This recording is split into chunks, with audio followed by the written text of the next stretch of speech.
Ya, yang lagi rame adalah makan siang gratis plus susu. Susu gratis. Gimana tuh makan siang gratis temuan liputan lu? Ya, jadi ini salah satu program yang bikin pusing banyak orang. Banyak orang. Ya, Pemerintah? atau pemerintahan siapa? sekarang dan pemerintahan berikutnya. Oke. Kenapa tuh? Ya, karena program ini harus masuk di APBN 2025. Oke. Ya. Nah, yang bikin pusing adalah duitnya pakai duit mana? Loh, Emang duit kita sedikit atau terbatas gimana? Ya, Gimana? terbatas dan semua duit ini kan relatif sudah terkunci semua anggarannya. Jadi pemerintah sekarang agak pusing nih mengakomodasi permintaan pemerintahan berikutnya. Keputusan Presiden Jokowi dan para menterinya menyiapkan program makan siang gratis merupakan sikap ugal-ugalan dalam pengelolaan anggaran negara. Lantaran menyedot biaya besar, makan siang gratis untuk anak-anak sekolah bakal memangsa banyak program dan pos anggaran lain yang lebih penting. Padahal, selain rawan korupsi, makan siang gratis belum tentu mendapatkan manfaat yang sebanding dengan program yang tereliminasi untuk membiayainya. Gitu. memang seberapa serius dari pemerintah atau kubu yang menang Prabowo Gibran untuk membahas atau menyiapkan program makan siang gratis ini? Ya, program ini harus berjalan. Pak Prabowo sudah minta dari beberapa narasumber yang kita temui, Pak Prabowo minta at all cost program ini harus jalan mulai 2025. Mulai 2025, oke, terus? Dan permasalahan adalah anggarannya terbatas. Ya. Karena kalau kita lihat kemarin di kampanye kan Pak Prabowo bilang puluhan juta sampai 80 juta anak akan dikasih makan siang gratis ya dengan susu. Dan itu kan anggarannya sekitar 400 triliun. Nah, itu tidak ada anggarannya 400 triliun itu. Pemerintah sudah memasukkan program makan siang gratis ke rancangan anggaran pendapatan dan belanja negara 2025.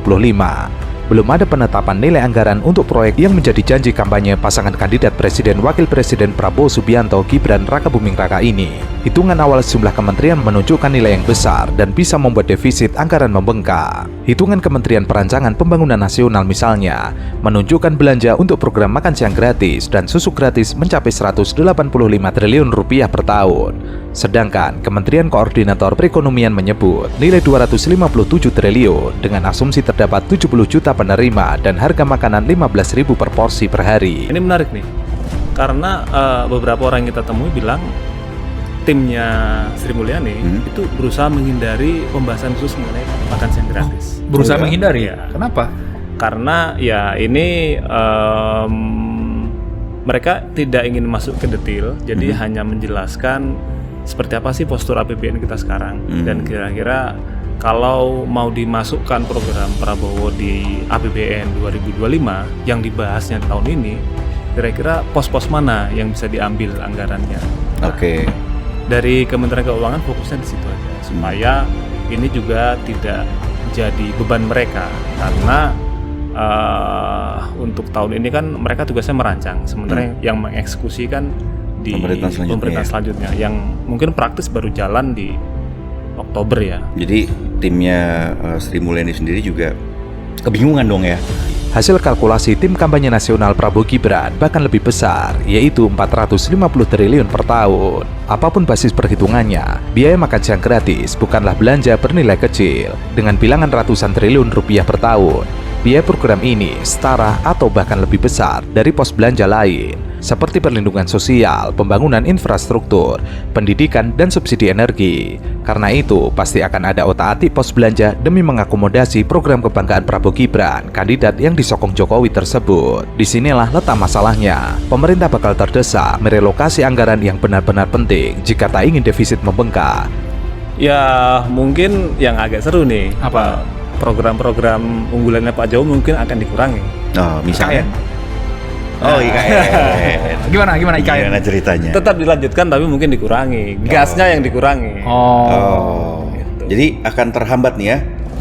Terhambat IKN juga akan tertunda pembangunannya. Tidak sekencang zaman Pak Jokowi. Tidak sekencang itu. Berarti para PNS itu kan birokrat kita yang bisa bernapas lega ya kan. Tetap akan pindah. Oh, tetap akan pindah. Ya. Minimal di berarti 2024 ini. 2000. Soal matahari kembarnya Prabowo. Perasaan gue nggak enak ini. Bagian ini penulisnya adalah Cica ya kan.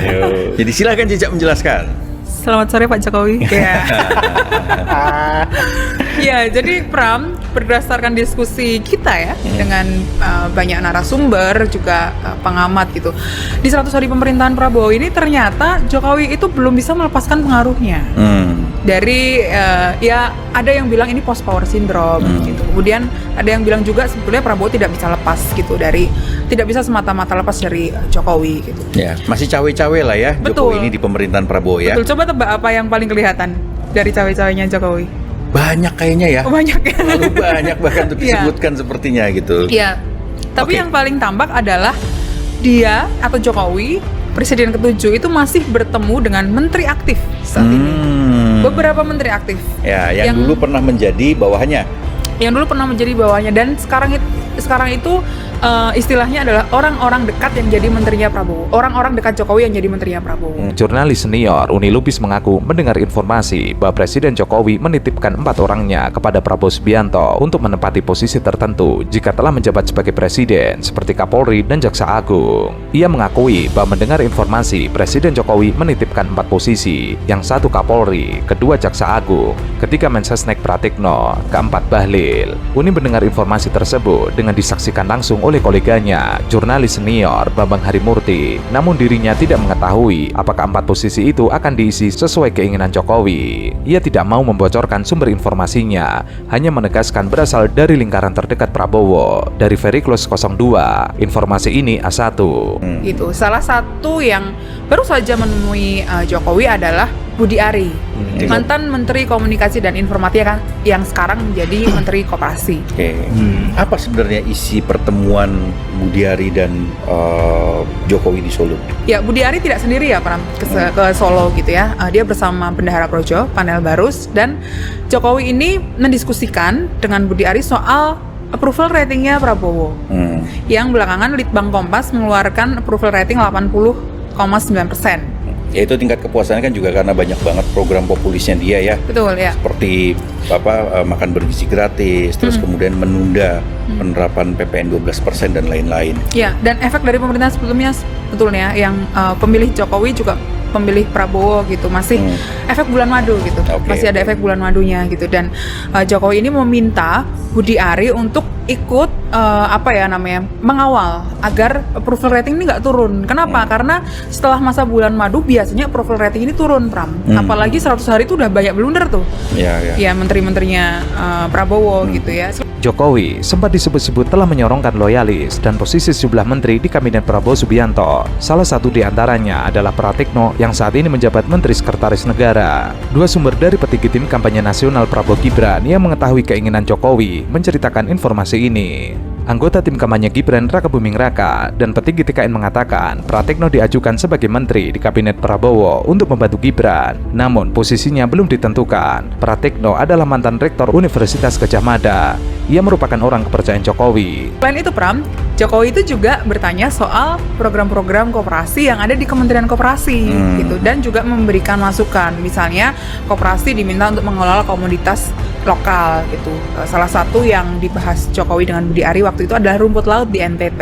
Gitu. Jokowi ini menurut orang dekatnya akan berbisnis rumput laut nih di NTT gitu. Bisnis rumput laut. Ya. Mau bikin agar-agar habis itu ya. Tuing. Biar lebih lentur ya kan. Oke, tapi gue dapat info juga nih bahwa sebenarnya ada pembicaraan lain di situ. Waktu Budi Ari ketemu dengan Jokowi. Karena posisinya adalah Budi Ari ini kemungkinan besar akan di-reshuffle. Iya, betul. Itu dari menteri ya, karena dia tersangkut dengan perkara judi online. Kan mantan anak buahnya waktu dia menjadi Menkominfo itu kan sudah ditetapkan sebagai tersangka karena menerima suap dari bandar judi online gitu kan, dan meloloskan mereka kegiatan mereka di secara daring lah. Dan ini yang kemudian membuat posisi Budi Ari ini agak berat gitu. Dan ini kemudian didiskusikan dengan Jokowi. Jokowi juga disebut mengendorse politikus Golkar Bahlil Lahadalia yang saat ini menjabat sebagai Menteri Investasi untuk masuk kabinet Prabowo sebagai wakil dari profesional. Selama kampanye, Kepala Badan Koordinasi Penanaman Modal itu membentuk tim kampanye strategis Prabowo Gibran. Selain Menteri, Jokowi dikabarkan juga merekomendasikan nama untuk 2 pos diantaranya Kepolisian RI dan Kejaksaan kepada Prabowo. Menteri Sekretaris Negara Pratikno dan Koordinator Staf Khusus Presiden Ari Dwi Payana belum memberikan respon. Namun, sebelumnya Jokowi pernah menanggapi soal keterlibatannya dalam penyusunan kabinet Prabowo. Ia mengatakan, tanyakan ke Pak Prabowo, kok tanya kepada saya? Iya. Ya nggak?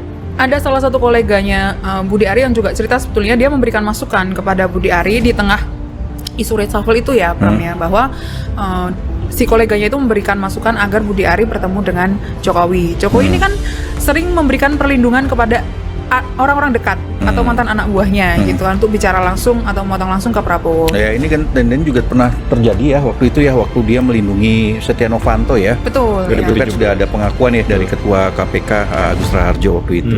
Ya betul, dan sebenarnya tidak hanya Budi Ari sih, Pram, yang dilindungi, ada 2 nama lainnya. Siapa itu? Sok-sokan nggak tahu, padahal udah ada di tulisan gue. Ya. Ya. Jangan buka rahasia lah, Ca.